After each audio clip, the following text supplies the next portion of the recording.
안녕하세요.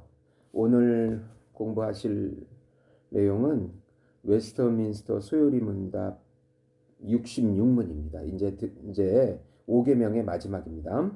5계명을 지킬 이유로 이어서 말씀하신 것이 무엇입니까? 제5계명을 지킬 이유로 이어서 말씀하신 것은 이 계명을 지키는 모든 사람이 장수하고 번영하리라는 약속입니다. 다만 하나님께 영광이 되고 그들에게 선이 되는 한 그렇습니다.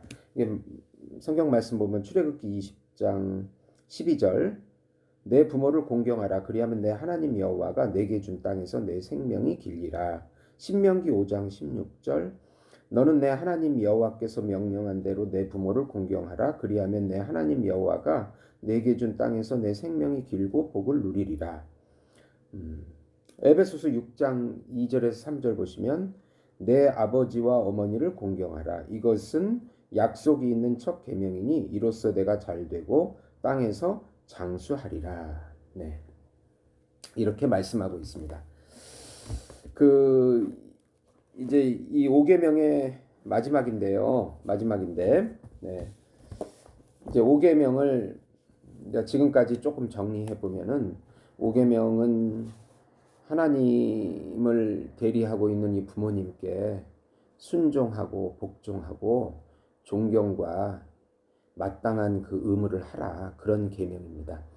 이제 이것이 좀 더 확장돼서 국가, 가정, 그리고 회사, 교회, 모든 우리가 관련된 그 단체들 속에서 마땅히 하나님의 형상대로 창조된 사람들을 존경하고 특히 윗사람들에게 대해서 존경하고 의무를 다하고 또 윗사람들도 아랫사람에게 또 어떤 인륜적인 그런 도리를 해야 된다는 그런 계명이 되겠습니다. 그런데 이 5계명에 참 특이한 것은 여기에 약속이 들어있는 계명이에요. 이 5계명에 이제 그 에베소서 6장 2절에서 말씀드린 것처럼 이것은 약속이 있는 첫 계명이니 이렇게 말씀합니다. 그러니까 이 여호와는 자기가 기업에 약속하신 땅에 속한 이스라엘 사람들에게 특별히 말씀하시는데 이 5계명을 지킬 때 하나님 약속하신 그 가나안 땅에 그 땅에서 그 땅은 바로 하나님 언약 백성의 보증이잖아요. 가나안 땅을 주겠다. 내 자녀다. 내 백성이다. 거기서 네가 기업을 누린다. 그게 보증인데 거기서 오랫동안 그 은총을 누릴 수 있는 장수를 부여함으로써 하나님의 은혜를 더 입증해 주는 것이 됩니다.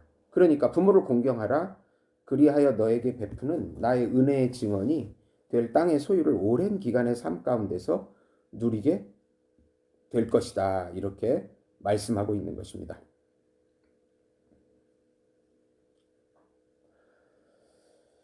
칼빈은 신자에게는 모든 땅이 복됨으로 현세의 삶을 하나님이 베푸시는 복에 속한 것으로 봄이 합당합니다. 그러므로 현세의 삶을 얼마 동안 영위함이 우리에게 하나님의 인자하심에 대한 증거가 됨이 분명하니 이 약속 역시 우리에게 동일하게 적용됩니다. 네. 장수를 누리는 것이 하나님이 주신 복인 이상 우리는 그 약속을 받았으며 그것이 하나님의 은혜의 증거인 이상 그것은 복이 됩니다. 그러나 하나님은 죽음을 통하여 이 복을 자기 종들에게 더없이 풍부하고 더없이 견고하게 증언하시고 그 실체 자체를 증명하신다. 네. 이 놀라운 말씀인데 단지 현세에서의 장수뿐만 아니라 영원한 장수로서 확실한 은혜의 증거를 보여주신다. 그 뜻입니다.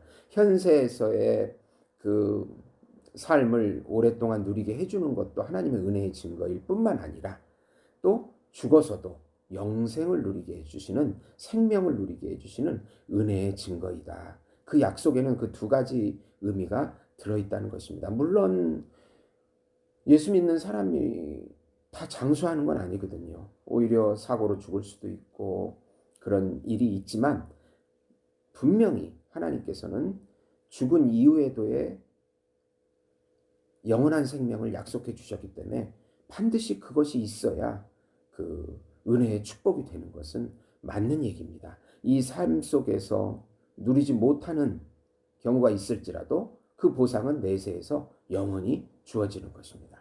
네. 그렇게 생각해야 이 5계명을 좀 더 잘 이해할 수 있다고 볼 수 있습니다.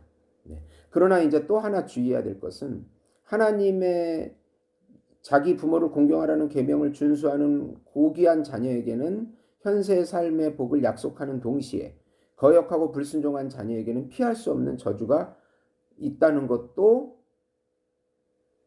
약속입니다. 네, 이 계명을 지키지 못했을 때 또 하나님의 저주가 있다. 네. 이 계명이 확실히 수행될 수 있도록 그는 자기의 율법을 통하여 그들이 죽음의 심판에 속할 것이라고 선언하시고 또한 그들에게 그 형벌이 내리도록 명령하신다. 네. 이제 심판을 회피하면 하나님은 어떤 식으로든 보복을 가하신다. 네. 그리고 아예 신앙을 저버리게 된다면 인륜을 저버리고 신앙까지 참 부모이신 하나님까지 저버리게 된다면 영원한 형벌에 처한다는 저주 계명도 될 수 있는 것입니다.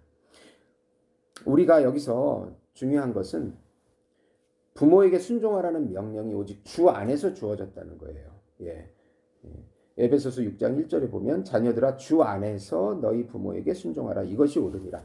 예수 안에서. 이게 아주 기초 원리인데 네.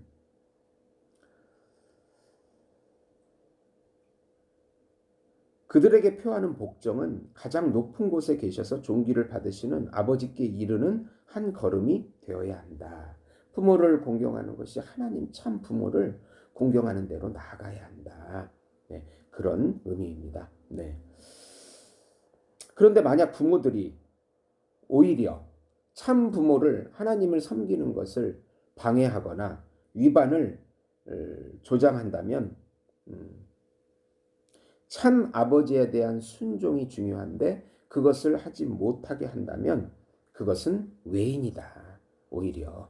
그리고 또 왕이나 상전이나 모든 윗사람에게도 이와 같이 동일하게 적용되는데 그들이 신앙을 지키지 못하게 하거나 하나님 우리 하나님을 섬기는 그러한 것에 이끌지 못하고 방해하고 위세를 부리고 하나님을 깎아내린다면 그저 무가치하고 헛된 것이다. 예, 그거는 의미가 없다. 우리가 또 그 부분에 있어서는 또 신앙 하나님을 섬기는 것, 공경하는 것이 먼저이기 때문에 우리가 또 그 부분에 있어서 어느 정도는 또 대처를 해야 한다. 그렇게 말씀하고 있는 것입니다. 네. 이 5계명에 약속이 들어있다는 거, 이 땅에서의 장수와 영원한 생명과 또 영적인 평강과 안식 모든 것을 누리게 해주시는데 그것이 하나님께 영광이 되어야 한다. 하나님 예수 안에서 행해져야 하고 생해졌을 때 그것이 축복이 된다. 이런 조건이 또 들어있는 것입니다. 들어주셔서 감사합니다.